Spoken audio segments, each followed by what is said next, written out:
we're in this Tamil Renaissance era that is higher than it's ever been.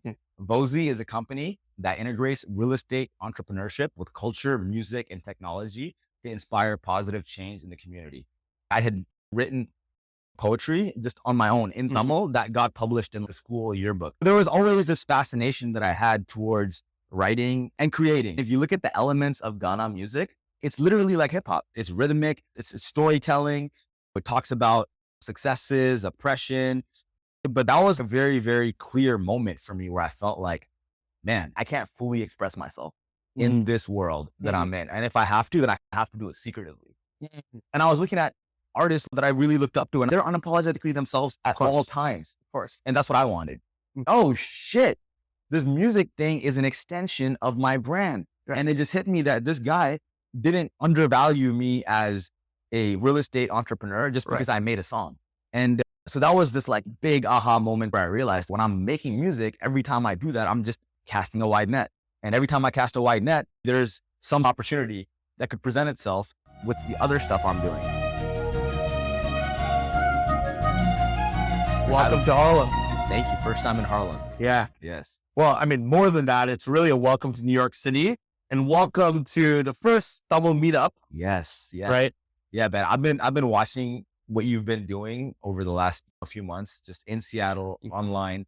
And I've been meaning to come out, and the timing is just perfect and it aligns. So I'm just happy to be here. Right. This is an interesting moment, right, for you to come in, because this is one, like, the way I see it, to kick off of the year, right? But more than that, if you remember, I messaged you, what was it, January of 2023, being like, hey, we're going to host one at the end of January. Yeah. Can you please come in? And you were like, hey, I can't make it this time, but I'll come in the future. Yeah. And we had a few, and I think we tried to make it here and there, but I'm glad you're here for now our sixth one. Yeah. And our first one of the year. But this will mark like a new beginning for the community. I'm excited. I love it. I love it. I'm glad that I get to be a part of the team that is setting the tone for the beginning of the year. And man, I'm proud of you, because I remember the first time we talked about this was like back when there was like a property in Seattle that we're both looking at. Right. And you had just randomly mentioned, you're like, man, I want to do like a Tamil like event series in Seattle. And I remember you mentioned it, but I was like, man, Seattle doesn't really have that level of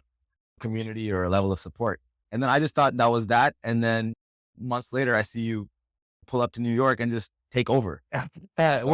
We're here. I think the community for sure is taking over. Definitely. The community is taking over. So, and just you initiating that and being a leader of it is something that I'm extremely grateful for and proud of you for. I appreciate that, man. Yeah. Yeah. I remember that conversation.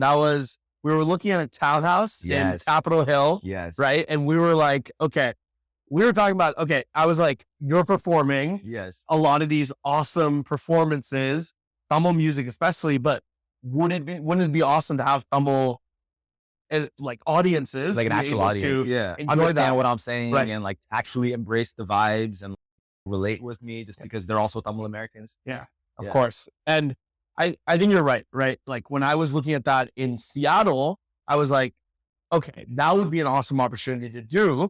But realizing that, one, there are a lot of Tamil people, but they don't go out and celebrate or enjoy, let's say, nightlife the way New York does. Right. Coming here, I think it was, one, there's enough of a Tamil community here. Absolutely. And people in other cities like Philly, Boston, who come into the weekend for the Tamil meetup. But the second piece is I feel like there's enough of a just brown community in general that is willing to support Tamil meetups, right? Because I would say Tamil meetups, if we just demographically assign, okay, where are they from? It's 50% Tamil, plus 25% like other South Indian, so Telugu, Malayalam, Kannada, and then the rest are other like North Indians, right? Yeah. People who don't speak Tamil, aren't South Indian, right? Or even non-browns in general. Wow. So I think you'll see that tonight. Yeah, I'm bringing a non-brown friend tonight. Oh, perfect. So yeah, he's a half white, half Arab guy. So sweet. We're gonna add to the vibes. That's awesome. Add to the melting pot. Yeah, sweet.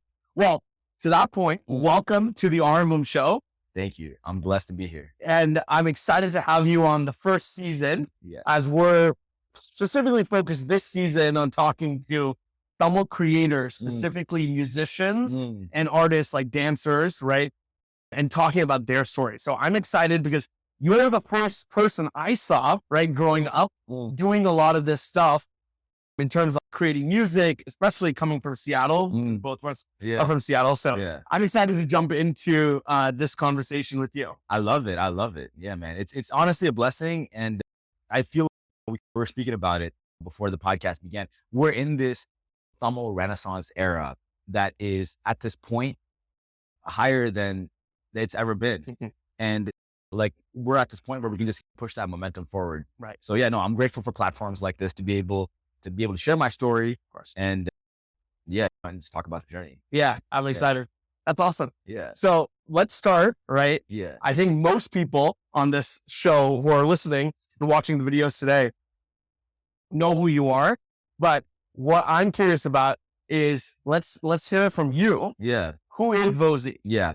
So my name, the name that my parents gave me is Arivoli. My last name is Adiman. I'm Arivoli Adiman. Moved to the United States when I was 8 years old. Prior to that, lived in Chennai the entire time.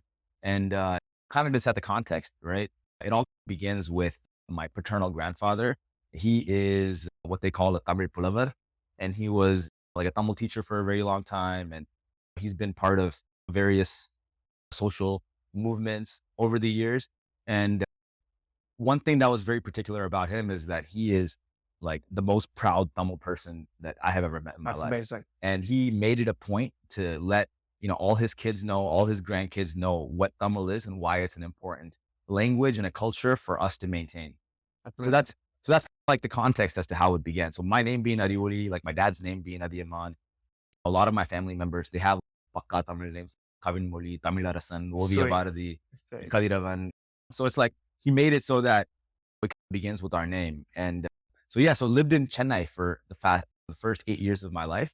And I feel like I got like a hands-on, like real experience of just being Tamil because I had that opportunity.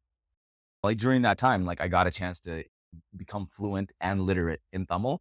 And after coming to America at age 8, my parents we just made sure that we don't speak any English at home, my brother and I.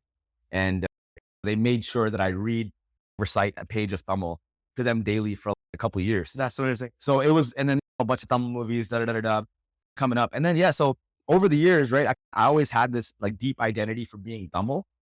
And then I think once my teenage years hit, right, then I start thinking about how I fit in to society. And like you said, being in Seattle, right, it's not like we grew up around that many Tamil people or even brown people for that matter, right? I'm sure you went to school and maybe you're like the one brown person, 2 brown people in your class. I agree. Yeah. And especially growing up, this was like early 2000s, right? Like we knew there were people out there, but it was such a handful that we knew everyone. It was literally just a handful. And it's like scattered around the city. And you know what I mean? It would be like these random parties or Pongal events that we would just be like, wait, there's another Tamil kid. We look at each other because it's like, wow, somebody that understands our culture. You know what I mean? So so just fast forward. So there was always that kind of identity, but I went through a period of cultural confusion, I think during my teenage years because of that fact. I didn't grow up around Tamil people. Right. I go to school, I'm American. Yeah. And interacting with people like an American, and then I go home and I'm Tamil. And I felt like there was this like dual identity that I was maintaining for a long time. And as the years progressed, but it was always something that was deeply embedded in me, but I just didn't know how to express it. But so kind of years progressed. I went to, college at UW, got a degree in electrical engineering, and it was and I worked at places like Microsoft, Accenture, SAP. But around 2016, end of 2015, beginning of 2016, it just all led up to this moment of, okay, you know what am I doing with my life?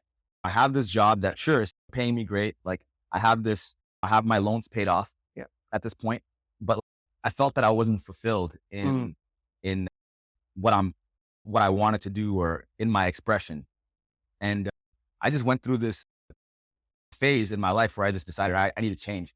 And even like before that time period, I was just reading a bunch of books, like watching a bunch of interviews, like getting inspired by people. And it just hit me that I have to make a shift and I have to be an entrepreneur so that I can own my time and also not feel like embarrassed about putting my stuff out there because it's within me and what's within me for me to express. And so 2016, I kind of just started I'm birthing the idea of what eventually became Vozhi LLC, which is a conglomerate of multiple different things, which we'll get into. Yeah. And yeah, and then since that 2016 time period, right, I've gotten myself like deeply involved within 3 major verticals, which is real estate, Of course. and then music, which and then community give back to the best of my ability. And since 2016 now to 2024, like now it's been like 8 years full time of like actively doing what I can within these verticals. And so in 2016, when I began, I created a mission statement. It's Vozhi is a company that integrates real estate entrepreneurship with culture, music, and technology to inspire positive change in the community. So that's where so I just wrote that mission statement, and I just decided, all right, all of my activities in life and my career moving forward is going to interface with this mission statement. And if it matches, that's what I'm going to do. If it doesn't match, it's not for me. And it just set this level of clarity that I'm just continuing to iterate on. And like just fast forward, we're here. That's incredible to hear. Yeah. So I'm curious.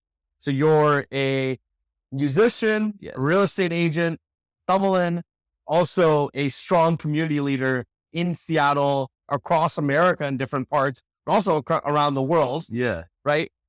What inspired you to take this path, and really what put you on this mission statement that you came about? What was that inception or inspiration point? Yeah. I feel like there's multiple reasons for why I got into business. So as far as real estate is concerned, right?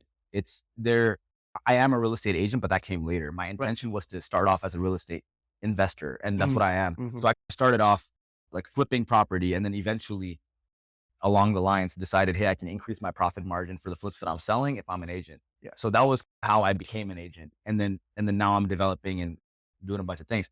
But to answer your question about what kind of inspired me, I'll say since I was a kid, I had a fascination towards business. I just loved seeing like the patikara, like people standing in line and like them collecting money and like just seeing, wow, they're selling this product and they're making money. There was just something intuitive about the concept of business and sales that I felt drawn to. Okay.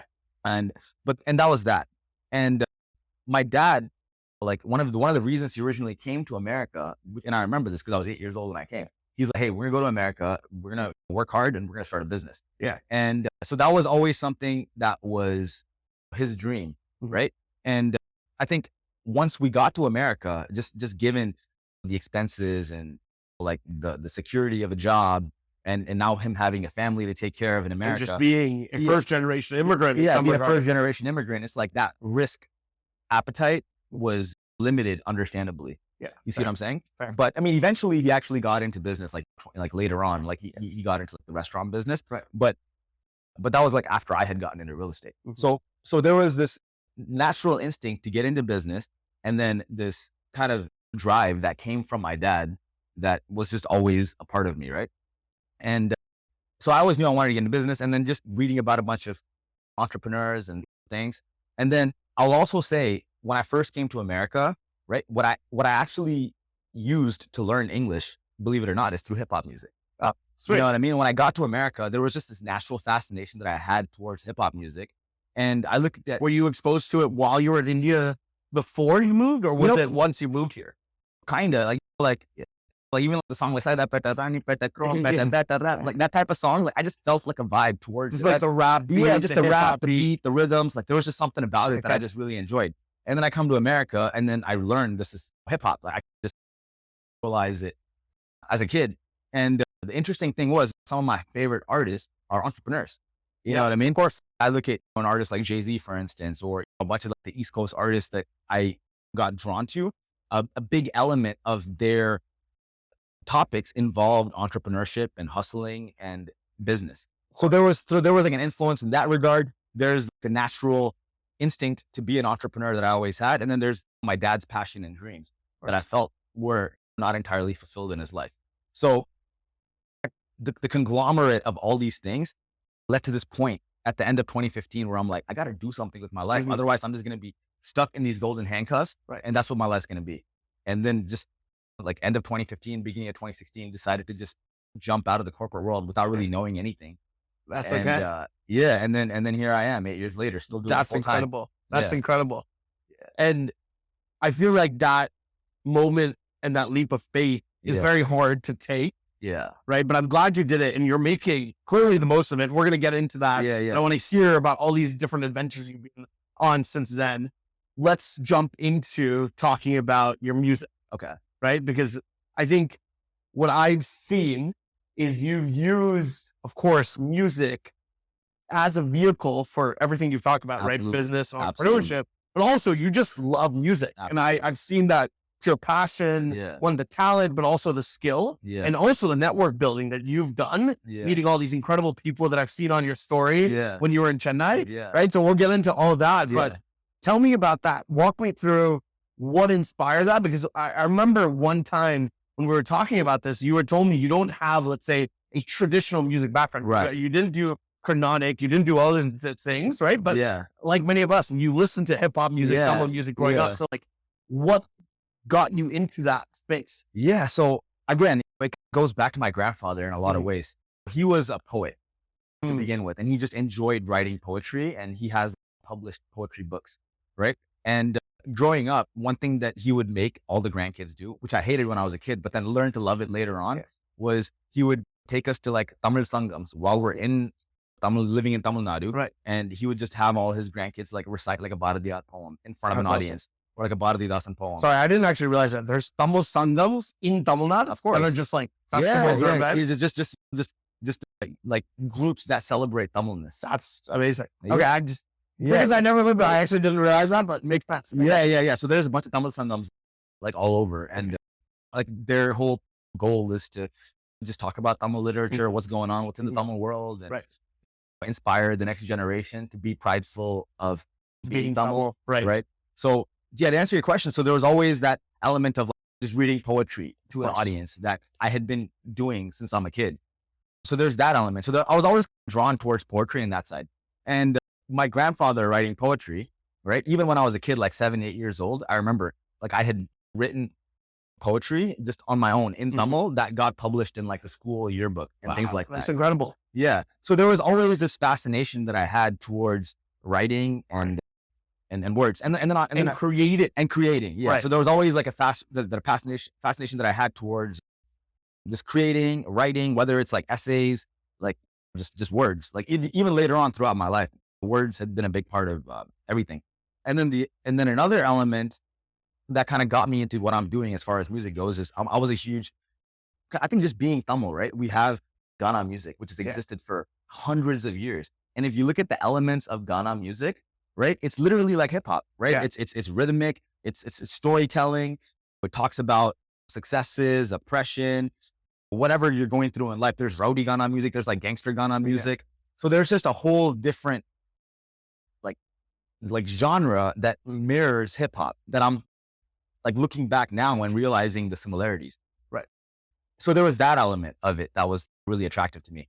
So as I was mentioning previously, once I got to America, it was just listening to hip hop that made me feel like I could relate to other people.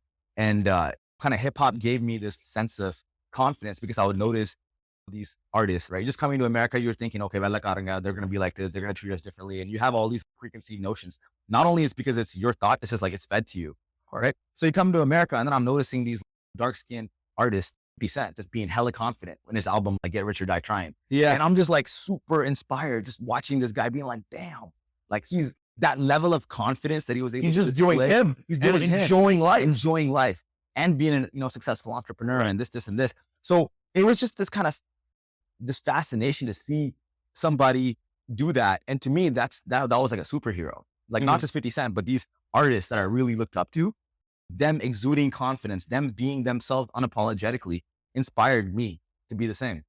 So there's all these elements coming in.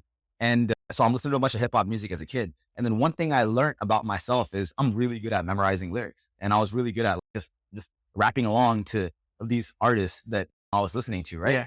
And somewhere along the way, so I took my passion for creating and I just started applying it here and there. Okay. So since I was a kid, like ever since I had the option, even like the song before there was YouTube and stuff, right? I would literally listen to the beat with the lyrics in it, kind of tune the lyrics out of my own head and then just spit my own lyrics on top of the pre-existing lyrics. It was super inefficient, but that's what I was doing. Nice. Okay. You know what I mean? Yeah.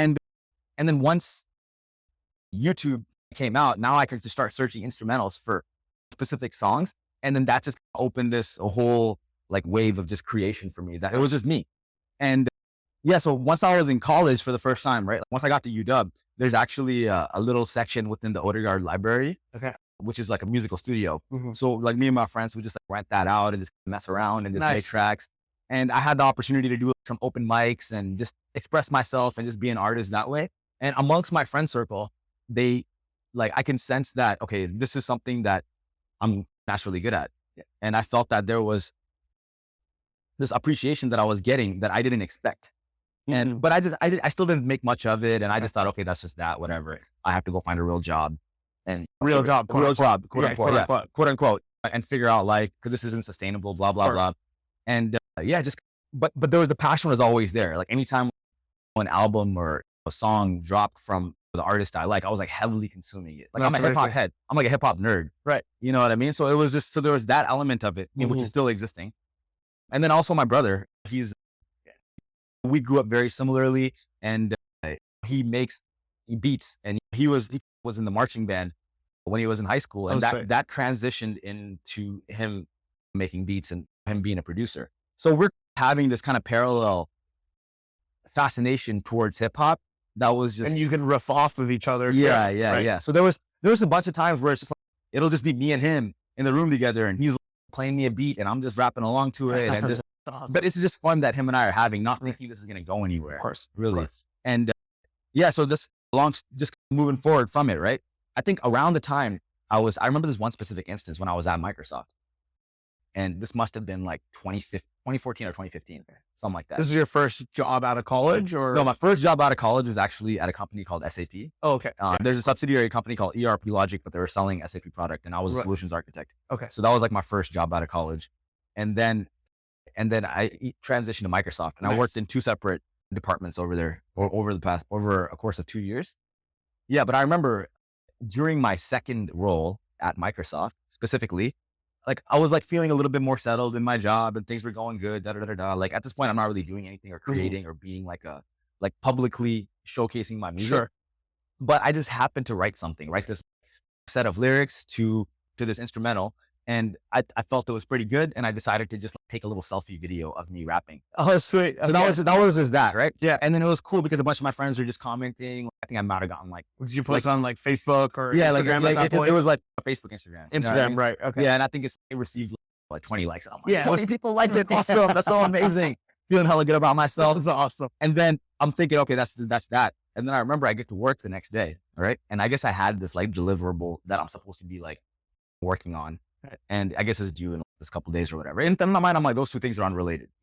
So I get to work, and then my manager, somehow, I guess we're friends on Facebook, right? He's like, so what's up, Arif? You got time to do a little rap, but you haven't gotten that delivery. No way. You haven't gotten that delivery. Out? He called me out, and he made me feel bad for making music and putting myself out there. But then it hit me like, you know what? This is crazy, because this is like a situation that I'm in where my true expression could actually cost me my job, or maybe because he thinks that I'm not as focused about it, or reading articles about the new whatever technology that came out. Instead of doing that, I'm making music. Maybe this is just not something that he's going to vibe with. But that was like a very, very clear moment for me where I felt like, man, like this, I can't fully express myself in this world that I'm in. And if I have to, then I have to do it secretively. And I felt that, and I was looking at artists like that I really looked up to, and I'm like, they're unapologetically themselves at all times. Of course. And that's what I wanted. And so it was this set of moments and feelings that just made me decide, all right, let me just put myself out there as an artist and see what happens. So tracking back to all that. Yeah. And from that moment, right? That is, what do we call it these days? Canon moment, right? Yeah. It's okay. You've like clearly flipped the switch in your head of like, okay, this is what I love to do. So when you took that leap that you were telling me about before, right? The entrepreneur, like wanting to be an entrepreneur, taking yourself out of the golden handcuffs, was that first, I would say, journey, was that into music? Was that, and that's, what did that look like? Yeah. So I'll be like, honestly, I felt like I knew from the beginning that music is a really, really difficult industry to make money. Okay. You know what I mean? And I didn't want the limitation of the income, financial like the financial right. side of things, and what I could reap financially, Right. to be the deciding factor or the reason even why I began music. Okay. And similar to my passion as to I want to express myself and I want to make music, I have this passion of I want to be a successful entrepreneur, and it's just Awesome. it's a similar burning desire. Right. So I felt if I'm like, I even ran many scenarios through. If I just decided to just focus entirely on music and that's all I was, then cool, it's great, whatever. But I'm shooting myself in the foot because I also have this other passion and skill set where I can financially sustain myself and do well. And so originally I felt that it just, and maybe this is a community thing, maybe this is like a pride thing, just looking back, right? I felt that if I wasn't making money, people weren't going to take me seriously. Sure. That's fair. You know what I mean? And it's just how it was. And I figured, okay, well, if I'm like, my whole plan was, okay, I'm going to become a successful real estate entrepreneur, show to the world that I don't need anybody to do anything for me financially. And then from that point, I'm going to start putting myself out there and see what happens. Nice. And I mean, I was making music still, but it was just like and again, I had to go through my own limitations and fear of putting myself out there, like the vulnerable, like exercise of just putting your rock thoughts out on a beat into the universe, and who knows how people are going to respond. Right. But so, yeah. So I remember I began doing real estate in 2016, and then it wasn't until 2018, believe it or not, that I started putting myself out there. Oh, wow. So between 2016 and 2018, mind you, I'm writing, I'm recording, I'm having fun making music. But you're not publishing. I'm not publishing. Putting it out there. Yeah. Okay. I didn't put anything. So out. What is your first track? What was like the first public? Yeah, I would say published. So the first track is the first like official track that I released is a song called Every Time. Okay. And I released it in December of 2018. Yeah, December of 2018. But it was a long time coming because I had made that track like earlier that year. And there was like another track that I released like the year after that I made even before that. Oh, really? Okay. Yeah. These things were just sitting there, but it took a second for you to get over that hurdle of absolutely. Yeah. Because because once I began my entrepreneurship journey, right? Now I'm this real estate entrepreneur. I feel like you can, like, all this is documented. You can literally scroll through my Instagram and you can see all of this. So once I began my journey as an entrepreneur, especially as a real estate entrepreneur, now I'm like entering this whole new world where like people like similar to Microsoft, right? There's certain expectations on how you have to be as someone within the real estate field. And it took a couple of years because I'm also trying to build a network and I want to be taken seriously. And I also want to be someone that is showcasing success. So I felt like I would be, again, maybe this is my own like self-imposed limitation, but I felt that if I just immediately put myself out there as an artist before I got my success as a real estate, I don't think anybody, people is not taking you seriously. They're not going to take me seriously. Right. They're just going to think I'm just some rapper that's trying to do real estate as like a flex. And maybe this was conscious or maybe it wasn't, but I think it was more fear-based that I wanted to be taken seriously. So I just focused my efforts on real estate for like a good chunk of that time. That's still a big, of course, portion of what I do. And it's still my, like, that's still, quote unquote bread and butter. Yeah, that's my bread and butter. That's what pays the bills. Yeah. And yeah, so I remember, 2016, I began doing real estate and I'm just hustling, doing my thing, 2017, I get into my first flip property, right? And that was a success. And I just put it on the market and it just like did well. And then I did another one. Nice. And then I did another one. And then by the time I got to 2018, I'm on a roll. Okay. At this point, I'm very confident as to what I'm doing. And I felt that I had, in my own mind, like a lot of the people that I had initially looked up to in real estate, like the person that had done like one flip or bought one property or I had surpassed them. Yeah. So I felt like at this point, again, like going back to what I had felt previously, like I wanted to be successful and showcase myself as a successful entrepreneur. Then I could put myself out and who's going to tell me anything? Like I don't have anything to prove to anybody anymore. Right. So that's what happened. So 2018 comes around. Now I'm an established real estate entrepreneur. That's the year I win the 425 Business Magazine 30 Under 30 Award, which is awesome. For my entrepreneurial efforts. Right. I was on the Puget Sound Business Journal. That's I mean, these are all like these little accolades that I had received that gave me the validation, supposed, like looking back, not that I needed any of this, but at the time it was very important. And it gave me the perspective to even think I don't need that. Yeah. You know what I mean? So having gone through that, so now I'm like, okay, I'm doing well. I'm on the Puget Sound Business Journal. Like the entire Seattle real estate community, at least those that are active, are aware of who I am and what I'm doing. What you're doing, right? And you know, how well I'm doing it. And I won the 425 Business like 30 under 30 award. So this was like September of 2018. Then I just got to a point of like, fuck it, nobody can tell me shit anymore. Let me just drop my single. But that's the thing. Now you have no excuse. Yes. At that point, it's like you doing this. Yeah. You have no excuse other than you telling yourself you can't. Yes. Stop. So absolutely. That's awesome. Okay. Yeah. And then it was just like right place, right time type of stuff just kept happening after that. I remember so like immediately the next year, right? There's a movie called Belle Puco. Yeah. You know the movie, right? Yeah, like of course. It was shot in Seattle. Right. And then it was by the industry. By the industry. Yes. So they're literally doing everything for the movie. So if you guys don't know, it's like Indus is a company based out of Seattle that did the entire production for this movie called Vozhi Foucault. Everything, including the music.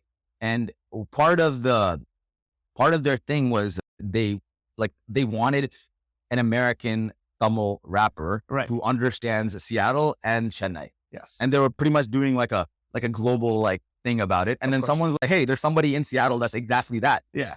And then so imagine this. I just dropped my first single December of 2018. And then April of 2019, I'm on a Hollywood film. Right.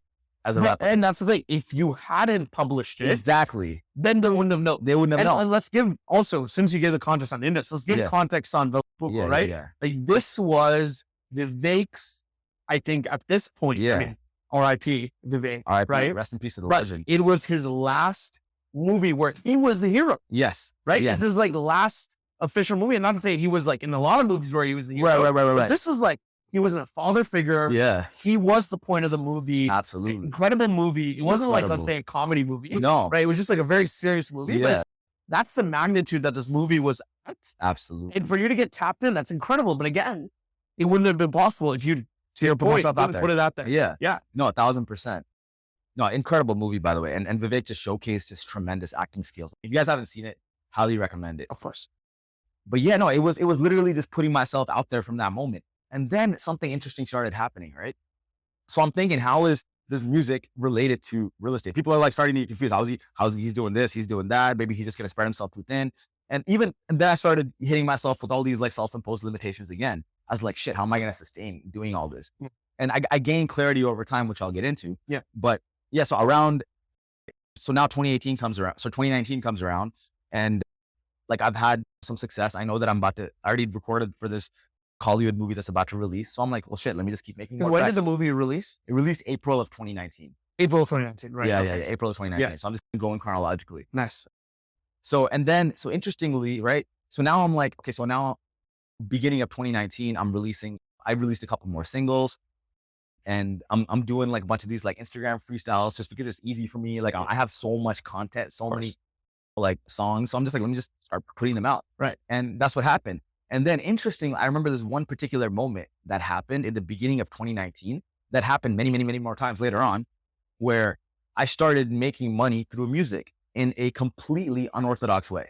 Oh, so literally especially at that time, I'm like doing everything like side by side. I would like one day I would post a rap and then the next day I'll have a house that's for sale on my Instagram. Right. And I remember one guy, so this is actually my own flip property, right? Like I literally like put my own money up, took a hard money loan, construction cost of it, renovated the property, put it on the market. Like I'm the real estate agent also for that property. It's now for sale. I'm just putting it out into the world and just whatever. The next day I'm like, let me just drop an Instagram freestyle. Okay. I did that. So, and then literally like within 6 hours of me dropping the Instagram freestyle, I think I had used the hashtag like Seattle, like rapper or something like that. Okay. And then someone clicked on the hashtag, I guess someone searched that hashtag or somehow they got to the hashtag, found that video, commented a bunch of fires on the video. And then I guess they went on my profile and then they send me the listing post for the property.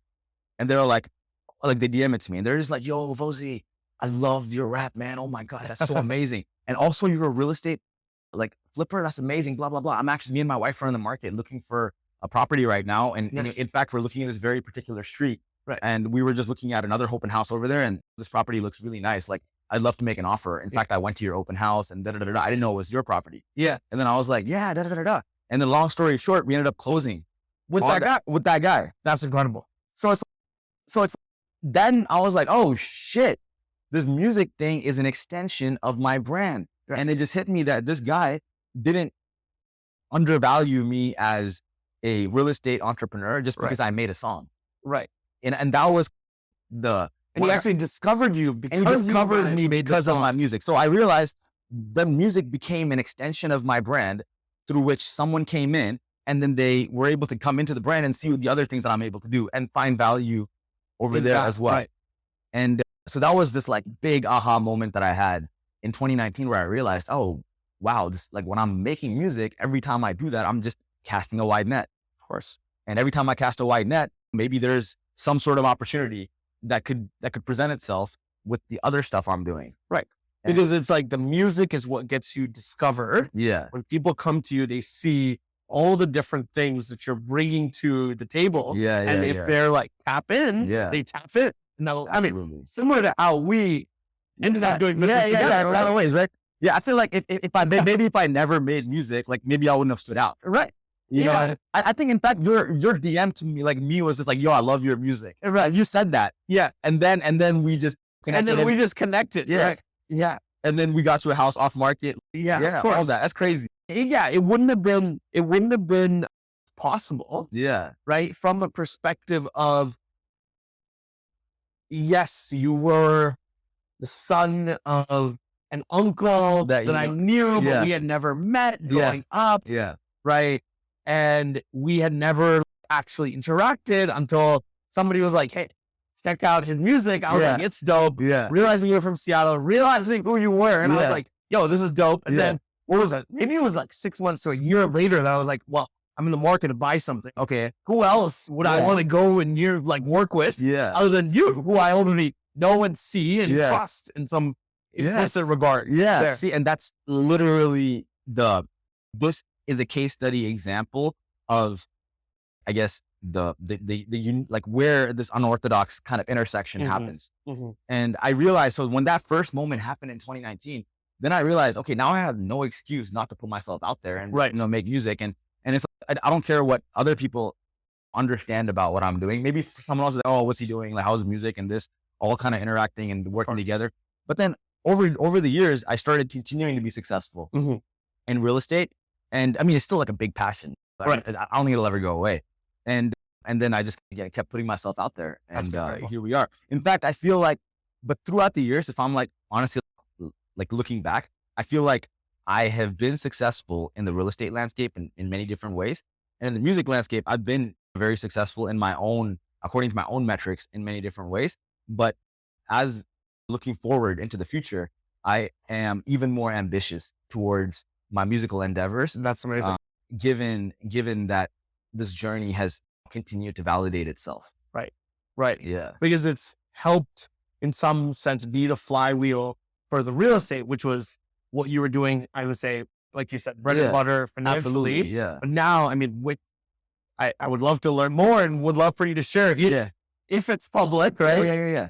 What that ambition, but that could be though, like potentially financially viable for you, because I think that's something that when we think about Tamil creators, especially given the backgrounds we come from, given the cultural expectations, I feel like that's very important, right?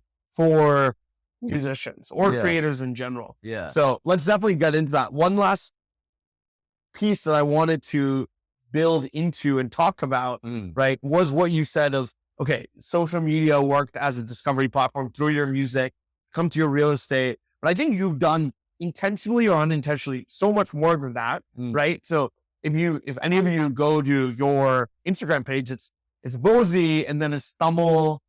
What is your Vozhi? This is my name. Like I read Vozhi Adima, Tamil American rapper / Right. Exactly. So my point is, when you go Google it, your SEO is so strong. Yeah. Right. When you search, I think it's even, at least when I did it, and this was probably like 2 years ago, right? Yeah.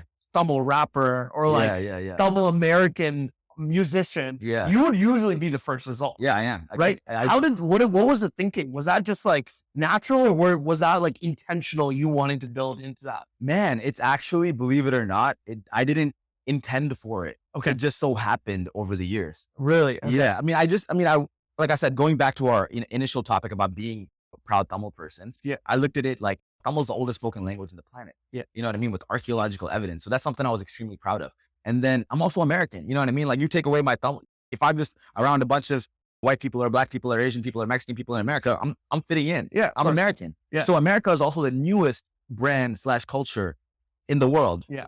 And I felt that us, who we are, like representing the oldest and also representing the newest, Yeah. it's this unique kind of intersection. And I felt that being Tamil American is this like tag that I wanted for myself. And everything I do, Tamil American real estate developer, Tamil American rapper, Tamil American hustler, community activist. I felt that that's just who you are. That's who I am. And I just kept it going over 8 years. And then it was actually somebody else that pointed it out to me. They were like, they Googled Tamil American rapper for the first time. Right. And then I was up #1 on Google. Yeah. I didn't pay for none of this. Right. No SEO. Like, it's it just so happened to be that just over the years, that's just, and then I also thought about it. Like, there are so many like Tamil Canadian artists and rappers, and so many Tamil like European rappers and artists, and Tamil Malaysian or Tamil Indian rappers and artists, and da.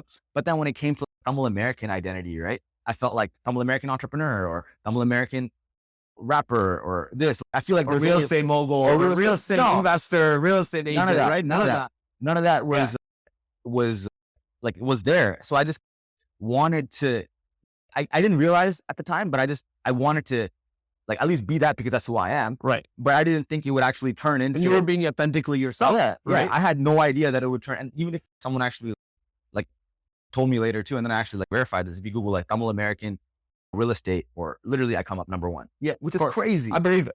Which is crazy to me. And I don't even think I'm probably the biggest blah, blah, blah doing what I'm doing.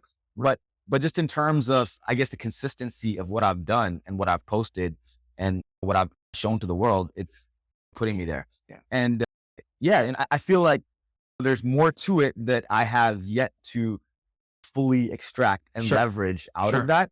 But that's just the positioning that's currently here. Sure. Yeah. And that's amazing to hear, right? Because again, you being authentically who you are, there is not just, let's say, demand for it, right? Because again, there's a lot of Tamil people and there's a lot of Tamil American people, of course, who associate and embrace it, but also non-Tamil Americans have embraced what you're doing, and they're getting into the culture, and you're also bringing them in.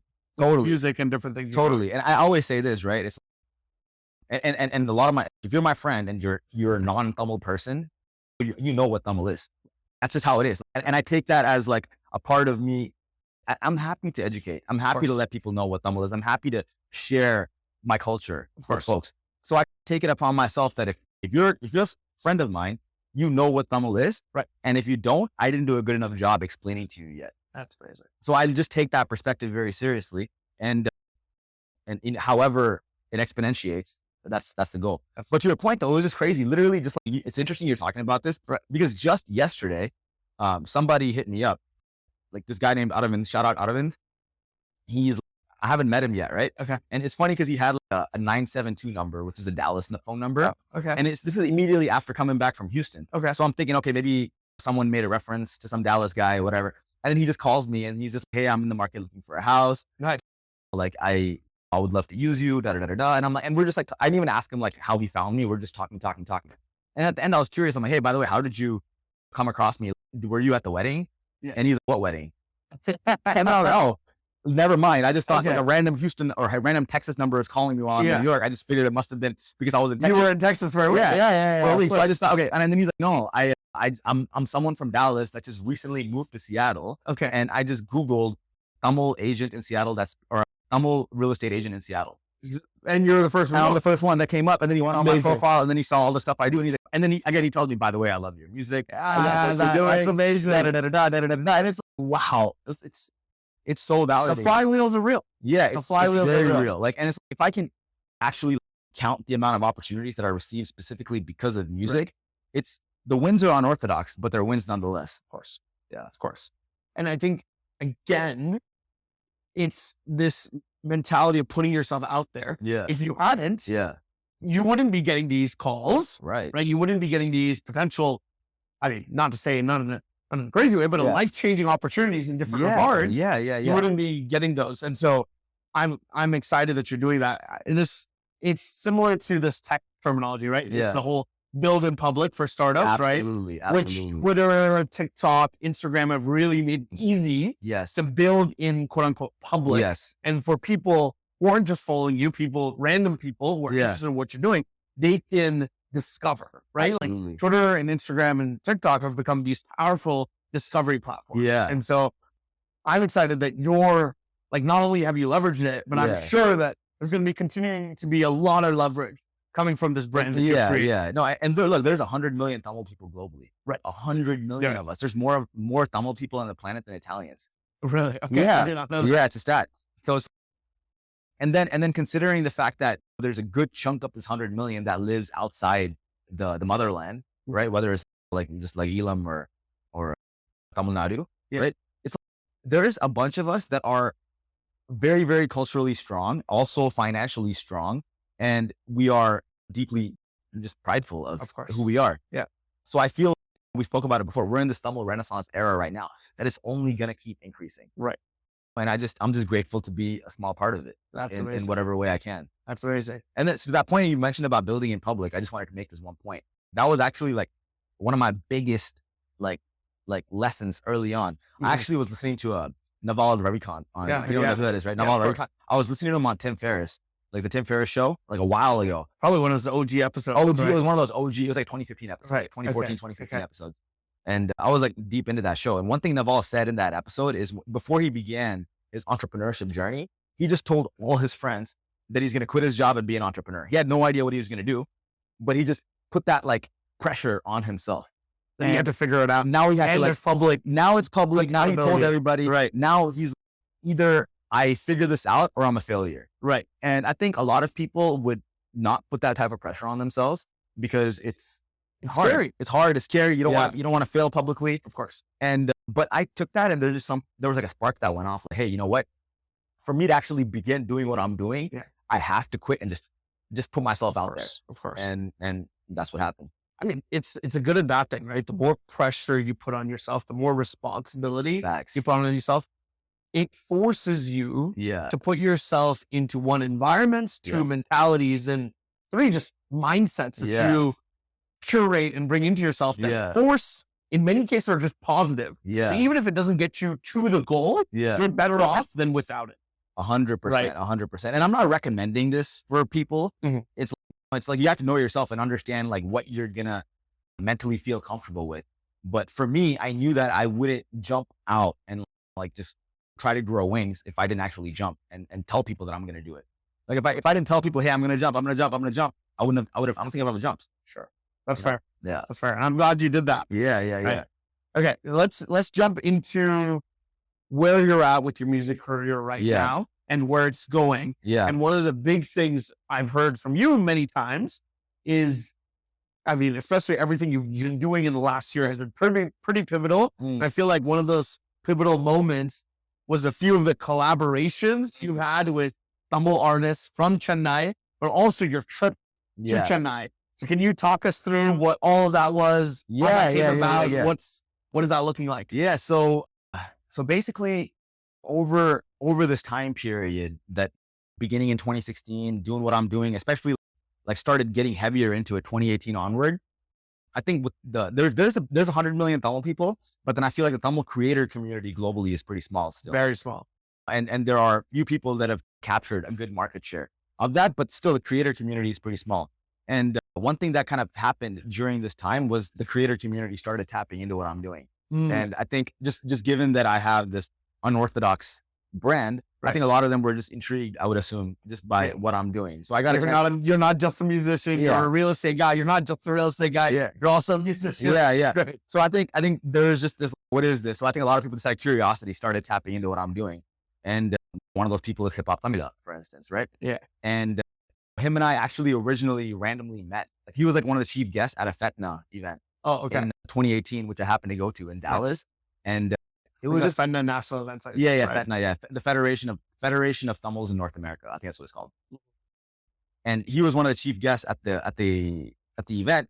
And I had the opportunity to just I'm blessed to be in America, to go to an event like that. And he happened to be there. And then we just connected. I didn't even go to him on, hey, let's do something or da-da-da-da-da. It was more like, hey, I really like what you're doing. And, like, I like your songs. Just like good shit, bro. Yeah, it was literally just a good shit, bro. Good shit, bro. It was just a good shit, bro. You know what I mean? Yeah. And then he was like, oh, cool, what do you do? And I'm like, yeah, I'm an artist. I'm also a real estate entrepreneur. And I do this, and this. And he's like, oh, I'm an entrepreneur too. I have this company. And then we started talking about entrepreneurship, interestingly. And I feel like that's actually what connected us, because he is a straight up businessman as well. Yeah. And immediately after that conversation, he hits me with a follow on Instagram. Nice. And I'm like, okay, cool. Didn't make much of it. I'm like, all right, cool. I guess I'm friends with hip hop. Let me know now. Of course.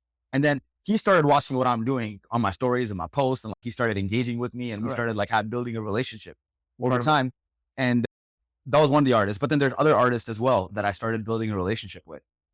So yeah, with Hip Hop Tamila, that relationship is now like a real good friendship, not just with him, but also with Jiva. Shout out Jiva. Adi and Jiva, just amazing people. Like now, every time I go to Chennai, like they're like, you got to come to my house. Like you got to kick it. Da, da, da, da. So that relationship led to us doing a song together called Naranda Varakime, which released on my birthday. Oh. And it's not a coincidence that it released on my birthday, because he's like, when's your birthday? And it was just like, it was like he knew that it's my birthday and he wanted it to release on my birthday. Oh, nice. Incredible. Yeah. September 12th, 2022. 22, right? Was when it released. Yeah, I remember when it released. It was also right around my birthday too. So. Oh, you're a September baby. That's right. Oh, that's right. That's what we spoke about it. Yeah. Virgo power. Yeah. Yes, sir. That's actually Periya's birthday too, I think. By the way. Oh, really? Yeah. Oh, I didn't know. Either Periya or Anna. I can't remember, one of the guys. Oh, okay. They're also born in that same. Anyways. And yeah, so that relationship continued to turn into a real good friendship. And I'll announce it in this podcast. I have another song coming out with him. Oh, sweet. Yeah. So it's already done. And you heard it here first. Yeah. And so that's happening. And then so similarly, there's a bunch of other artists that I started connecting with during this time period. And one of the other artists that I connected with and built a real solid friendship with is a guy named Afro. He's if you know him, you know him. He's like big time producer, vocalist in the Tamil independent space as well as the movie space. Like the Jigardanda. Yeah, of course. He's like the new one, Double X. Yeah, the new one that came out. Like he's got a track in it. Like he's literally like music directed entire Tamil films. That's incredible. Like he works very closely with Santosh Narayanan. That's incredible. And who I got the opportunity to meet through Afro when I was in Chennai. That's awesome. And so and then another thing that happened, I'm not sure if this is, so basically 2019? No, it was later now. So at this point, I still hadn't, by the way, the last time I had gone to Tamil Nadu before this first trip that happened in 2022, at the end of 2022, was in 2014 for my cousin's wedding randomly. So I hadn't gone in years. Okay, yeah. So between 2014 till 2022, I just didn't go. It was just like, yeah, I was like here in America. I'm just here in America, just doing my thing, like just whatever. And I just, for some reason, I just didn't go. But I'm still building this Tamil community, I guess, globally. And I'm tapped in with a bunch of artists.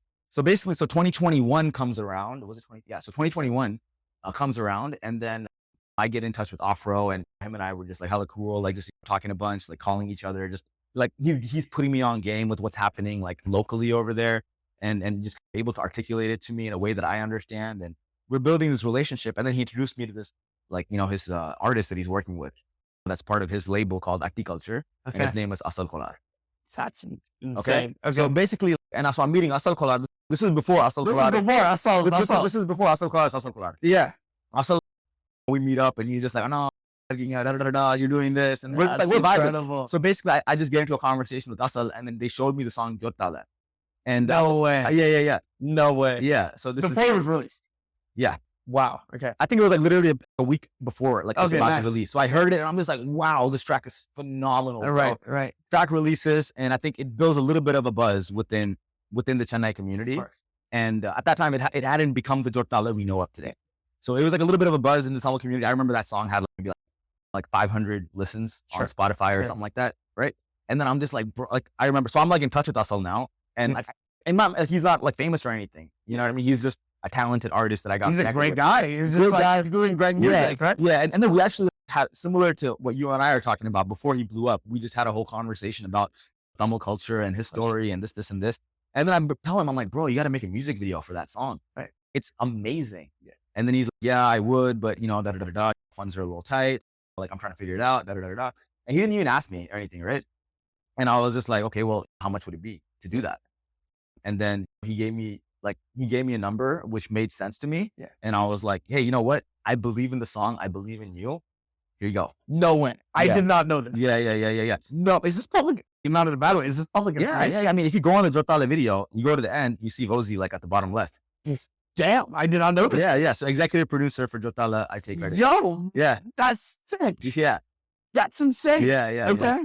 So that was another kind of just this, again, like the universe has just been validating the journey continually. That's insane. So, and again, an unorthodox win as a music person. And you know what I mean? And it's like now this song is like 57. And again, wouldn't have been possible if you hadn't put yourself out there. Exactly. Yeah. So Afro just looked at me as like, hey, and he appreciated me because he's also a hustler. Right. You know what I mean? I think anybody that is an artist that also has that hustle instinct, of course, especially with the Tamil community, I think we have something to relate with. Yeah. So that's how that happened. And then Jotale just became what Jotale is, and Asal turned into who he is now. Yeah. And now he is the king. He is the king. Easily. Right. So now he's that's the homie, you know what I mean? Yeah. And it's I'm just grateful that the universe connected us in that way. And that's something that's a story that I can publicly share. Nice.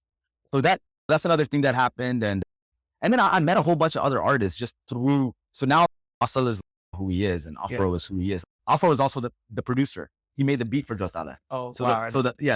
That's the guy who made the song. Yeah. So that's as much as Afro's song as it is Asal's. Of course. So them two, they started making a whole bunch of tracks together, and they started just taking over, and they started blowing up even more. So 2022 and 2023 just became like monumental years for them. Nice. So that's just what happened. And then randomly too, like I got connected with Arive. Okay. Like this was like all like very, very like serendipitous. Serendipitous as hell, bro. I can't even like you can't plan these things. Yeah. So basically, Arive comes to America. He's doing like an America tour, and he actually the Fetna of 2022. So he came as like a chief guest, and that event happened in New York. Well, I didn't realize Fetna's pulling these crazy good artists. Yes, Fetna happens. Yuvan Shankar Raja was one of the artists in Fetna in 2019, I think. Yeah. But I didn't get a chance to meet him. I haven't met him yet, but yeah, so Arive came, and I actually didn't even go to that Fetna. Okay. I was like, I wanted to go meet, I had work, whatever. Was it the one in New York? Yeah, it's the one in New York. This was 2022. Yeah, 2022. Yeah. So the event in New York. So I'm like thinking, it'd be dope to meet him. He's also my namesake. Yeah. My name is Arive. Like he's Arive. I would call Arive at home. Yeah, of course. So I wanted to meet him, but I'm like, I thought he was doing, dope things, And that was that, but I just didn't get a chance to meet him. I'm like, okay, I guess that's that, whatever. And then, so now he's like just in America for a little bit of time. And then basically people from the Seattle Tamil community wanted to bring Arive to Seattle, right? Nice. And then just because I put myself out there, they needed someone who's like Tamil and American and someone who's like in that world to do an event with Arive. Nice. So they just reached out to me and they're like, hey, Arive is going to be coming to Seattle. And would you be interested in doing an event with him? Yeah. And I'm like, cool, hell yeah, let's meet him. And then that was that organic relationship. Then boom. So Arive just comes to Seattle. And then just through this connection, I got a chance to meet him. And then him and I became close over that time. And then we did an amazing event together. Yeah. And then when I went back to Chennai, I spent a good amount of time with him as well. And we got one track together that I'm not sure when it'll release, but it's a track called Young Man. Okay. That is there in the tuck. Oh, yeah. Nice. Again, heard it here first. Yeah. Nice. Yeah, yeah. It's just the arrambam. This is the arrambam. That's the arrambam. That's why it's called arrambam, right? This is arrambam for us. This is for Hamburg reference. Yeah, this is the arrambam of the Tamil Renaissance. I love it. So yeah, that was another organic, spontaneous relationship that happened. And but like that, it just goes to show like how tight knit the Tamil community really is. And so basically all this happens. And then to answer, sorry, this is like a long-winded answer. No. But to go back, right, to your question of like, what was happening in Chennai, of course. So this is all happening. And I'm thinking, okay, damn, at this point, there's another artist too called Vijay, shout out Vijay, that I got connected with. And this is like his level of rise wasn't as big as Asal's, I guess, but it's still something to be proud of. He randomly hit me up he's like, hey, I'm doing this song. I don't know why he hit me up, but he just hit me up and he's like, I'm doing this song and I would love to do a music video for it. And this is before Jotale, by the way. This is like what happened with him was actually what inspired me to invest in Jota. Like, 'cause I'm like, who knows what it can turn Who knows? into. Yeah, of course. So I invested in his track, and he did the music video for it. And the song's called Yam Prachna Yedhukku Prachna. Yeah. And that song went on to do a couple 100,000 views or something on YouTube. Absolutely. And then because now he's exposed, he had an opportunity to go on Vijay TV for a show called Morakta Single. Okay. And he ended up winning that. Oh, okay. Yeah. So now he's publicly recognized, like all over Chennai, especially. Right. Which blows up him and blows Yeah, up it the blows music. it blows up him, it blows up his music, and now he's getting opportunities to be in Vijay TV, like for a bunch of different shows. And now he has a whole like artistic career That's that kind of came incredible. out of it. I'm not gonna claim that I was responsible for it, Yeah. but I got a chance to play a small role that pushed this momentum. It's forward. like activations. It was just an Like activation. you like there's so many different activators for all the success Yeah. we all experience. Yeah, And you need those activators to Yeah. get it off the ground. Absolutely. So that was another kind of thing that happened. So now I'm like, okay, so there's this thing with Vijay that's happening. So there's like this, and then Vijay is like hella cool, and he's like blowing up, and he's a good friend of mine now. Now I'm like super tight with Hip Hop Tamila, and it's like we have a song together, and that's doing its thing. And then I got tapped in with Afro Asal, not to mention a whole bunch of other artists that are like doing it major within the Chennai landscape, especially. And then I was just like thinking, man, you know what? There's 100 million Tamil people globally, right? And we all love Tamil movies, music, and media. And 95% of everything that Tamil people consume is created in Chennai. Yeah. Whether it's Hollywood or independent, like it's like literally just like it's coming from that city. So now I'm like, man, I got all these connections. Let me just go there and see what happens, and just put myself out there. Go experience it. Yeah. So that was it. So my whole thinking was, I'm gonna meet as many people as possible, just really understand the culture in a place where I can touch, feel, see, smell, breathe the environment, and then see what happens. And I got an opportunity to again meet all these people in person for the first time. That's when I met Hustle for the first time. That's when I met Afro for the first time in person. But you'd all already been interacting. Yeah, we'd already been interacting. So it was like I told them I'm coming to Chennai, and they're like, oh hell yeah, let's pull up. And so there's always something to do, and always like was like in rooms and environments that I wouldn't have otherwise been in because of that. You know what I mean? Through Afro, I got a chance to meet a whole bunch of other artists, including Santosh Narayanan. Yeah. Like I remember like the third time I went to Chennai, right? And this is how tight knit the Tamil community is, right? So the third time I go to Chennai, third time I go to Chennai, because I went 3 times now over the past year and a half. Okay. Third time I go, Afro was like, yo, let's go out to dinner. And we go to this place called ITC Grand Chola. If you haven't been there, it's amazing. All right. Yeah. It's like a 5-star restaurant in like a hotel/restaurant in Chennai. So we go there, and then we're just like chilling, having dinner. And then he's like, Afro's on his phone, and he's like, oh, I guess Santosh is pulling up. And I was like, nah. And then he's like, yeah, okay, cool. All right, I guess I get to be Santosh today. Yeah. And then Santosh Narayanan pulls up, and then he's just, we meet, and he's like, oh, hey, how you doing? I go by the name of Vozhi. And then his response immediately was, oh yeah, the American guy. Hey, yo. And I was like, what? Yeah, I swear to God, I can't make this up. way. Yeah. He's like, oh, the American guy. And then it just hit me like, damn, like this way. It's tapped in. I swear to God. Yeah. And it was they're probably paying attention. They are. I mean, like that's their whole bread and butter. Yeah. Order, you know what I mean? They want to know what's happening. Yeah, sure. So it just goes to show it's not, and I always say this, it's not about how many people are watching you. It's about who is watching. Right. You know what I mean? Quality over quantity. 100%. But then like you look at the even though like I would like there's a bunch of artists that are doing massive numbers, but I feel like the impact that I've had for the people that I've touched is it speaks for itself, of course, in my opinion. Again, quality of the impact. 1,000%. But you're choosing what to put your time, effort, just like mind space into. Yeah. Right. So that happened, and so that was just like a really cool conversation. We're just vibing, So that was that, and then I got a chance to meet I don't even know who I met. Like, to be honest, I met like James Vasantan. I don't know if you know who that is. He's like another like big time. He used to be on he was like a Sun TV like a host, and then he actually has a bunch of popular tracks that he was a music producer for. I probably know all these songs. I'm not tapped into, I would say, me too. Cinema. To be honest, me too. Like even I didn't know who James Vasantan was until I really got a chance to I know his songs and I know his music, and I think I grew up once I saw his face. If you see his face, you'll know. Okay. But and then just randomly just being connected to these guys, Adi and Jiva, I just got a chance. I I'm forgetting his name right now. And I feel like if he sees this at some point, he's going to be like, what, man, you don't know my name? But this guy's, he's the director of Unbasivam, for instance, right? Okay, like, I got a chance to meet that guy. That's incredible. It's just like, I just got to put myself in rooms that I don't think I would have been a part of otherwise. Sure. But to answer your question, my goal was to just go there, understand the scene, and meet all the movers and shakers within the music space, the media space, as well as the real estate space. And because that's what I do, of course. And then I also got a chance to meet a bunch of like just big time, like real estate developers and people that I had been tapped in with, of course. So yeah. So they probably love all the things you're doing, especially as a Tamil, like entrepreneur, absolutely, in America, in Seattle of all places. Absolutely. So it's like going back to all the fears and self-imposed limitations that I put on myself. Oh, how would people take me seriously if I'm an artist and a rapper, and an entrepreneur, blah, blah, blah. Now there's like literally like the reason I'm actually in New York, obviously like I'm here for this, but the other reason I'm in New York is because there is a real estate fund that I'm working on with some developers from Chennai that are looking to raise American capital. That's incredible. And this relationship got built because social media, I went there, built a relationship with them. So that's another element of. So it doesn't stop. The flywheel doesn't stop. It's rolling. And I feel like that's what I said. I'm at that point where I feel like as long as I keep it pushing, it's about to exponentiate.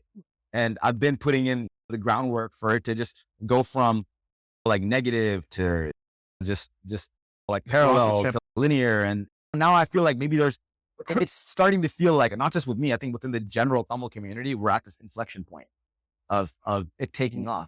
And I'm happy to be a part of it in whatever way I can.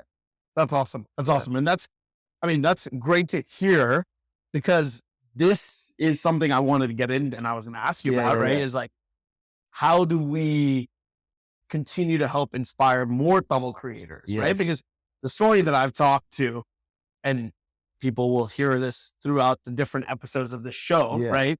Is there was always this doubt. There's always this, I would say, risk factor, confusion, fear, and like cultural expectations, societal, parental expectations for what we do. Yeah. But it's awesome to see. I mean, your example and others' example, it's working. Yeah. Right. As long as you put in the effort, it's not going to work immediately. Yeah. We're playing long-term games. Absolutely. Ideally with long-term people. Absolutely. And you will reap the benefits. Yes. Right. And despite let's say our parents broadly, adults in the older generation, right? They may not see it initially, right? But it's part of that process. Like, we believe in ourselves, and hopefully history will absolve us in some regard, right? Absolutely. And so to that point, right? What is the next, I would say, year look like for you, or years you're planning that in advance, either for your music career or your real estate career? Yeah. So I'll talk about both. For my real estate career, this is the year I'm really excited about, because for the first time in my career, I'm building from the ground up. So I'm in the process of 30 townhomes that under contract for. 6 of them are already permitted. Right. Once the weather gets better. The greater Seattle area, right? If I remember correctly. Yep. So yes, Snohomish, Linwood, Burien, as well as Magnolia. And then I have some other projects as well that are in the works. But this year I'm actually going to be building from the ground up, which is super exciting. And I've never done it before. Yeah. But there's a bunch of things I did that I hadn't done before. So that's super exciting for me. I'm really scaling out my business in a way where I get to be a little bit more hands off of it, which is helping, and I'm still working towards that. But the most exciting thing is the development deals I'm doing. Additionally, I'm like, it's exciting for me that I'm now stepping outside of Seattle also, and targeting different major markets within the United States. So that's exciting. And then also I got this fund that I'm working on with Chennai. So that's what's happening in the real estate space. Right. So not just America, also India. Yeah. Right. India. Okay. Particularly Chennai. Nice. Yeah. So that's happening. That's what's in the real estate space. Musically, I'm feeling like now I have these relationships. Now I have a set of people that are watching me that are at the highest level. Yeah. Oh, one of them is MIA, by the way. Oh, yeah. Really? She recently, like this, that was another validating moment that happened this year. Shout out MIA if you're watching this. Major respect to you, because you're like the first Tamil like artist that I looked at. Oh my God, you are amazing. You have a song with Jay-Z, Kanye West, T.I., and Lil Wayne. That's and crazy. You performed it like pregnant, like you're a beast. Just FYI. Yeah. So she's always been like an icon for me, right? And so just earlier this year, just boom, like we got tapped in. Nice. I literally just wake up one morning, like this year, 2024. I wake up one morning, I see MIA's following me. And I'm like, what? Yo, This is insane. And then I just like message her immediately. Yo, legend, right? Yo, legend. Thank you for connecting. Beyond legend and beyond legend situations. And then she was like super nice and receptive, and like the vibes are that of, hey, she's really appreciative of what I'm doing, and she recognizes my uniqueness, which is another just like, not like at this point, I'm not looking at these as like validating moments. It's more like, hey, yeah, I get it. Like, I'm not surprised. At the same time, it feels good. Yeah, of course. You know what I'm saying? So yeah, real estate, you asked my goals. Like, that's what I'm going to do. Yeah. Musically, now I have all these relationships and things that I've built. So, and I understand that the people that are watching me and watching me grow aren't just regular consumers, but these are also active creators at the highest level. Right. So my goal this year is to put out a new song every 3 weeks. Wow. Yeah. So I'm pretty ambitious about it. Yeah. A new song every 3 weeks. And I'm going to supplement it with. When is it going to start? Or have you started? It's started. Yeah. I've already released 2 songs this year. You know what I'm saying? Yeah. Let's do it. Yeah. When's your next song coming out? Next Friday. Nice. Yeah. Okay. So, and I'm going to keep it rolling. You know what I mean? And so my thing is, all right, as long as I just continue to feed this machine and continue to keep building my catalog, I'm at a point now where I'm just so grateful that it's like, the goal isn't, I need to blow up, I need to do this. It's more, I just want to keep putting it out. I just want to keep putting music out and follow the blueprint that I've already been laying out. But again, I feel like prior to this year, I don't think I was as consistent with my releases as I was with building the relationships and doing a bunch of things. So now I'm realizing, okay, let me put myself out and put myself out there continually with the music and see what happens. Well, another victory that I had that I'd like to share on this year is there's a movie called Marakuma Nenjam that came out this year that I had the opportunity to, again, that was awesome to for. see. Yeah. That was another, so I guess now I've been on 2 Hollywood films. For those of you that don't know, there's a movie that came out recently called Marakuma Nenjam that I had the opportunity to sing for and rap for. I have like a whole portion to it. And the funny thing is I haven't even seen the movie yet, but I have to. Oh, really? Because it's not in theaters here yet. So I'm waiting for it to come out on streaming platforms. Mm-hmm. But but it like looks like people are really loving it so far, the movie. And so that's continuing to go. So yeah, but to answer your question, my goal is to just be a lot more consistent with my music this year and just open myself up to whatever opportunity comes my way. That's incredible. There's always something like in the DMs, like there's always some mover or shaker that is feeling impacted by the music. So I'm just going to continue putting myself out there and see what happens. So now I feel like I'm also like, it took all these years to be in this place of clarity, to realize this really works. Of course. And again, like these wins might not be obvious. I don't even think so. You know me all this time. You didn't even know that I executive produced your Tala. I did not know. No, but it's fine. But I didn't blast it. Right, oh of course. God, like I'm this guy. Da, da, da. But it was more of like an internal. I mean, it makes sense. Yeah. I'm not doubting it, right? It's not that I was surprised, genuinely surprised. But I wasn't like, whoa, that's crazy. It's like it makes sense. Yeah. Why wouldn't you have executive produce that? Like, it just makes sense, right? No, and I mean, you are like, I feel like we're on the same path. And I think that's why I just really look up to what you're doing, bro, because what you're doing is, it's one of one. You know what I mean? Like there aren't very many young Tamil people taking who grew up like in the diaspora, right? Taking an initiative as large as you are. And like, just like having someone as big as Sahi Siva come out to the event and perform here next month. In April. Yes, sir. I'm going to do my best to come back to New York for that. Please.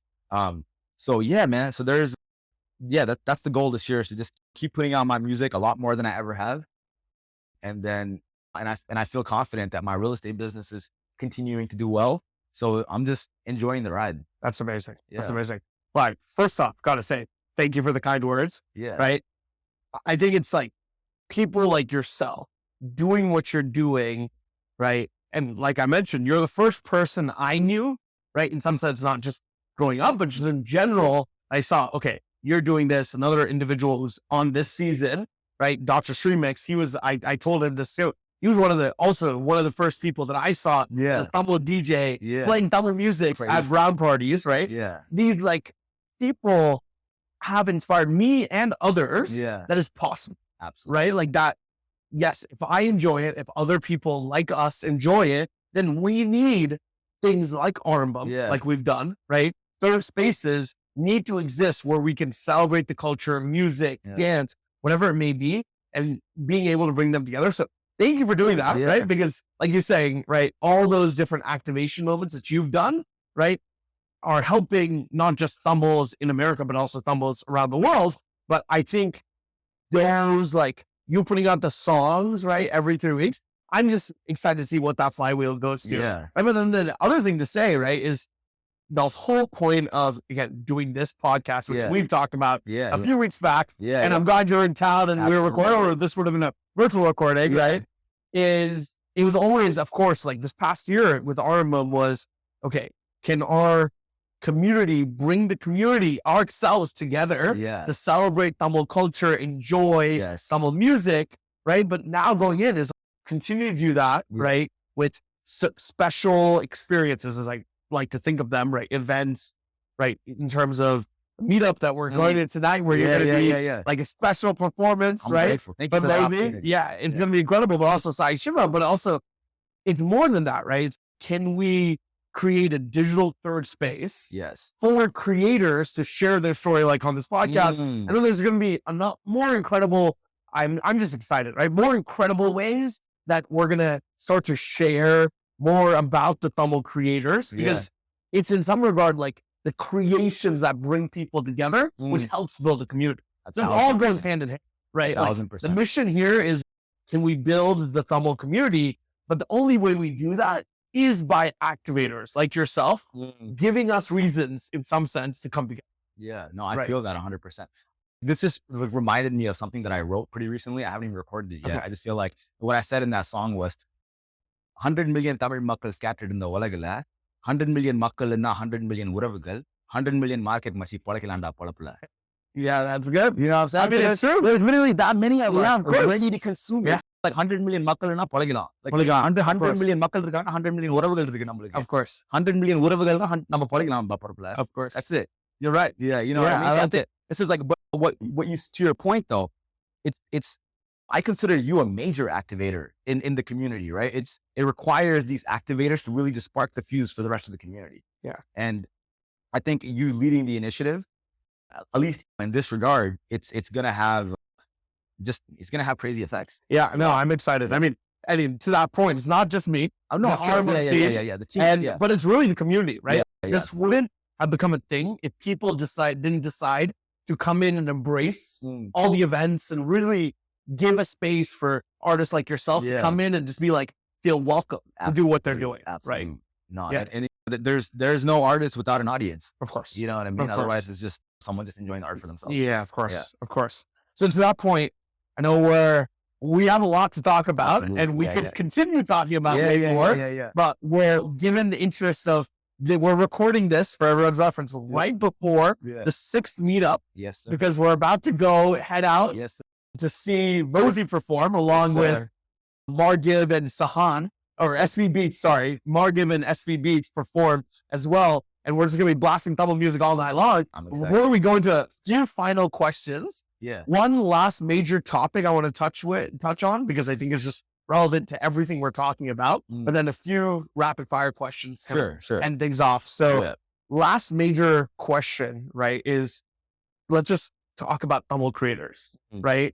And I mean, you've been doing this for now, what is it, 7 years, right? 8 years, counting, and hopefully more, 8 years you said at some point. So whatever that number is, you've been doing this for a significant amount of time. You've seen what works, what doesn't work, right? If you were to give advice either to yourself, as if you were starting now, or to other creators, what advice would you give them? Tamil creators specifically. This might be, again, an unorthodox answer, but I'm an unorthodox individual. Of course. But I genuinely believe figuring out a way to financially sustain your ambitions is the most important thing. And also ask yourself, if you were never going to blow up and you're never going to get paid from the music or the art you're putting out, would you still do it? And if the answer is yes, then you're in the right place. You know what I mean? Then you're doing it right. And I think once you set that, once you eliminate certain expectations as to how people should consume your music or art, or how many people should consume your art, once you rid yourself of all these things and you just put yourself into this mentality of you're doing the art because you love it, then that's when the community of supporters around you are going to come about. Yeah. You know what I'm saying? That's fair. So a few threads to pull from that, Sure. right, is one, it's like making sure personally you have the financial, Absolutely. either backing personally or some way, shape, or form, or like you have some form of sustenance. Absolutely. You don't have to worry about that, right? Which is totally true. Yeah. And then the second piece of it, I think, which is way more important, Absolutely. is once you rid yourself of needing to figure out the financial piece because you've already figured it out. Right. I feel like the other piece of it, right, to say it in my words, is you start to be way more authentic to what you're creating, right? Because I think to that point, for example, with arrambam, right, like we're not like the whole arrambam team, we're not making money off of this. That was never the goal. The goal was always, let's bring the community together. Yes. We want to do it in a sustainable way so we don't, first few events I had to bankroll, right? Yeah. But after that, it's like all been sustainable. It's paid for itself. Any profits have gone to not like charity, but in doing it that way, we can stay truly authentic to ourselves. Versus if it was like, okay, we need to make money, we would have probably done different things that were just focused on making money. Now the whole mission was, okay, can we build a community here? So if I were to again play back what you said, it feels to me, don't make music to make money. It's make music to make great music. Absolutely. That's the goal. The mission is absolutely. Whether it's music or any form of art, don't do it with the expectation of financial reward or fame. You know what I mean? Do it with the intention, just of impact. Do it with the intention of what? Impacting yourself. If you can feel impacted by the art you're creating, I promise you there's somebody else that'll feel the same way. That's incredible. You know what I mean? That's, I like that. So to that question there, what would you say is a few, let's say, Tamil creators that you've noticed either coming up or on the come up right now, or just peak that you're like super excited about? I'm curious. Man, there's a lot. There's a lot. There's a lot, but I can list some names. I really love Hustle for, you know what I mean? He's doing amazing things, and his particular style of music, I'm super dope. There's a really dope artist. I don't know if you guys have heard of him. He might even be surprised I'm shouting his name out, but his name is Urban Tola. Okay. And and then he did a song with another artist who's also amazing called MC Devish from Chennai. And they just killed it with this new track they put out. So I've been tapped in with what they're doing. Obviously the guys I mentioned, you know what I mean? Afro, hip hop, Tamila, I mean, these are like the bigger names first. And then like when we're talking about the bigger names, I think like Sahi Siva, like he's doing amazing stuff. Like Janssen, he's doing amazing stuff. And I'm grateful to have interacted with all these guys, and seeing what they're doing. But let me try to think of somebody that is like coming up. Oh, Kelly D. Okay. Kelly D. You know, like he's another artist that out of the Ati culture scene. This kid's like 17 years old. Nice. Yeah. Based in Chennai? Yeah, based in Chennai. I think he did a song recently. He dropped a song with Afro called Miss. Okay. And it's just phenomenal. So, and he's incredible. And he's blowing up and doing his thing. So but there's so many, like forgive me artists that if you're watching that I didn't say your name, but I love all of y'all. Like really, there's so many dope artists that are like taking this super serious. Oh, there's another artist from Switzerland. She's a Tamil artist. Her name is Priya Raghu. Yeah, of course. Tapped in. Yeah, of course. She's phenomenal. She's incredible. Yeah, she's actually coming to Seattle in March. Oh, she is? She's performing. She's performing? She's got a whole US tour, so I think you should tap in with her. That's incredible. Yeah. So I'm just there's something here. There's something here. Okay. Something to it. Something to it. Yeah. There's a bunch of people, bro, but just I'm really loving just seeing what Sean Vincent the Boss he's been up to. I've always considered him like just an amazing rapper with like the technicalities of just how he goes about it, and his subject matter is just always something like unique, which is amazing. Man, but just shout out all the artists. There's a lot. Nice. Nice. I'm excited. Yeah. Okay, cool. So for wherever you're watching this or listening to this, we'll try to link in bio or link in description all the people you shouted out and a few of the names. Yeah. So you guys can all take a look. Okay. Rapid fire questions. Yes, sir. Okay. Where does the name Vozhi come from? I know it's part of your name. Yeah. Why that? Yeah. So my name is Arivoli, and it's like technically supposed to be spelled Arivoli, but for some reason my parents spelled it ZHI. The ZHI actually represents the different Li, the Ma Li, as opposed to it's supposed to be Orli. But so when I got to America, a bunch of people call me Ariv. I get called Ariv at home, and a bunch of people just started calling me Vozhi. So that was like, since the beginning, I feel like that's the name America gave me in a lot of ways. And then growing up, one of my favorite artists was Jay-Z. So it was just like, oh, and I just kind of like, because growing up in the Tamil language, we don't have the Z sound. You know what I mean? So I just my name having this sound that I didn't grow up with just felt really cool when I was young. And that just stuck, man. A bunch of my close friends have always called me Vozhi. Yeah. And I just like the way it sounded. I like the way it looked on paper. Nice. And I just kept it. And did you spell it ZHI? Like ZHI. Yeah. Yeah. So that learned later turned into my artist name, my entire business, and that's my identity. That's incredible. Yeah. And the way to say it, just so we're clear, it's Vozhi. Vozhi. Vozhi. Okay. Vozhi. Yep. Okay. Yep. I like it. I like it. Yeah. No, it's the name America gave me. Nice. And I just stuck with it. Nice. Okay. Yeah. Next question. Yeah. Of the tracks you created and published so far, what is your favorite track? No, I'm not talking about like the biggest track or the most listened. But what was your favorite track, either in process of creating or putting it out there? I feel like it always changes, but right now, like my most favorite track is the one I most recently dropped. Okay. It's called Genesis. Okay. And they just like, I was actually listening to it on the way here. I'm gonna perform it tonight. It's the first track I'm performing. Nice. Okay. Yeah. Okay.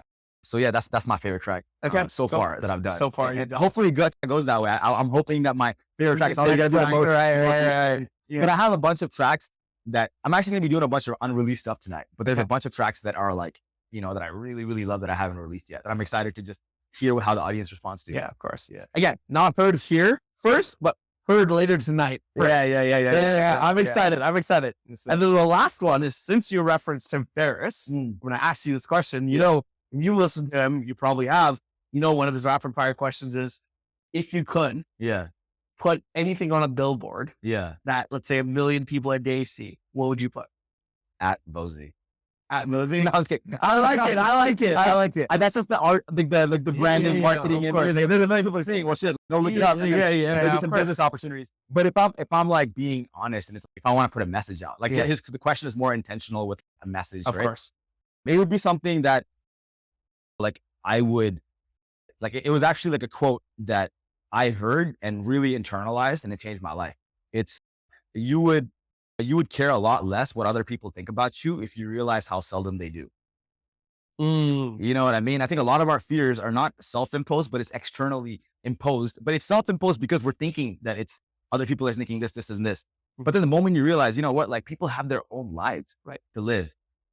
People have their own problems and difficulties they're dealing with. Even if you're going through something or you publicly failed, someone might think about it and it's gone after that. Of course. Like, everything fades, everything is transient, including memories of your successes and failures. So if you can just neutralize yourself and just approach life that way, and you realize, hey, like, everybody has their own life to deal with, it kind of frees you from just like being trapped in what other people might think about you, and just allows you to be your own authentic individual.